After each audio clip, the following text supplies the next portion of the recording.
Et si la plainte de l'Algérie avait finalement porté ses fruits? Quelques jours après le match très polémique entre l'Algérie et l'Argentine, de nouvelles informations relancent complètement l'affaire. Selon plusieurs médias algériens, la FIFA aurait reconnu une erreur de la VAR concernant certaines actions litigieuses du match, dont le célèbre tacle de Lionel Messi sur Aïssa Mandi. Mais attention! Est-ce que la FIFA a réellement donné raison à la Fédération algérienne de football? Les arbitres ont-ils été sanctionnés? Et surtout, pourquoi le résultat du match ne changera probablement jamais? Dans cette vidéo, on va séparer les faits des rumeurs et comprendre ce qui s'est réellement passé. Lors du 8e de finale entre l'Algérie et l'Argentine, plusieurs décisions arbitrales ont immédiatement provoqué une énorme controverse. La plus discutée concerne le tacle de Lionel Messi. Sur les ralentis, on voit l'Argentin intervenir avec les crampons sur la jambe d'Aïssa Mandi. Pour beaucoup d'anciens arbitres et de consultants, cette intervention méritait au minimum un examen approfondi de la VAR. Pour certains, le carton rouge était même évident. Pourtant, l'arbitre laisse jouer. La VAR n'intervient pas. Et Messi termine tranquillement la rencontre. Quelques minutes plus tard, une autre action fait polémique. Alexis Mac Allister est accusé d'avoir donné un coup de coude à Ibrahim Maza.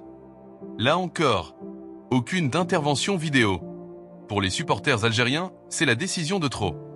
Quelques heures après la rencontre, la Fédération algérienne de football décide de ne pas rester silencieuse. Elle adresse une plainte officielle à la FIFA. Dans cette plainte, la FAF ne demande pas que l'Argentine soit éliminée. Elle demande surtout que les décisions arbitrales soient examinées et que toute la lumière soit faite sur le fonctionnement de la VAR pendant ce match. Rapidement, le dossier fait le tour de la presse internationale. Même des médias comme Reuters confirment l'existence de cette plainte et détaillent les deux principales actions contestées. Les nouvelles informations. Depuis quelques heures, plusieurs médias algériens affirment que la FIFA aurait reconnu une erreur d'appréciation de l'assistance vidéo. Toujours selon ces informations, les arbitres VAR impliqués dans cette rencontre auraient été écartés ou sanctionnés en interne. Si cela est exact, ce serait une reconnaissance importante.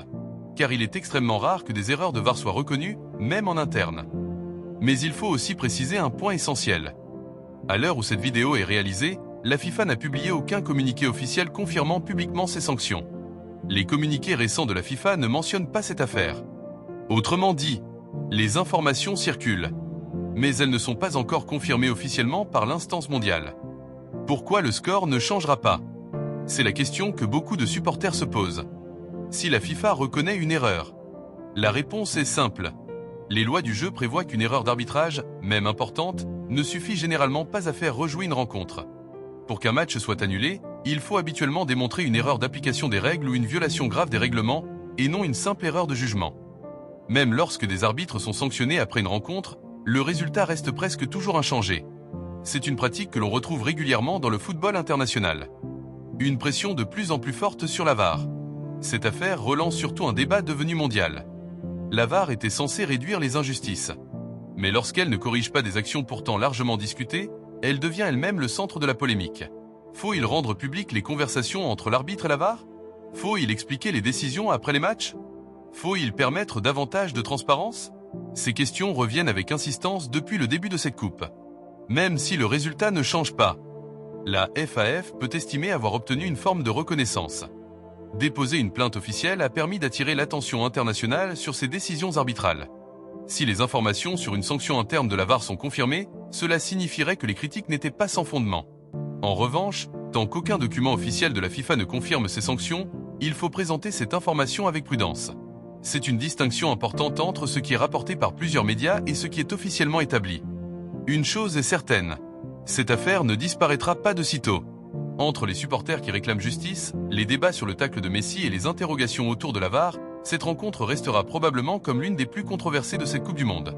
Reste désormais à voir si la FIFA décidera de communiquer officiellement sur ce dossier ou si cette affaire restera réglée uniquement en interne. Et vous, pensez-vous que Lionel Messi aurait dû être expulsé?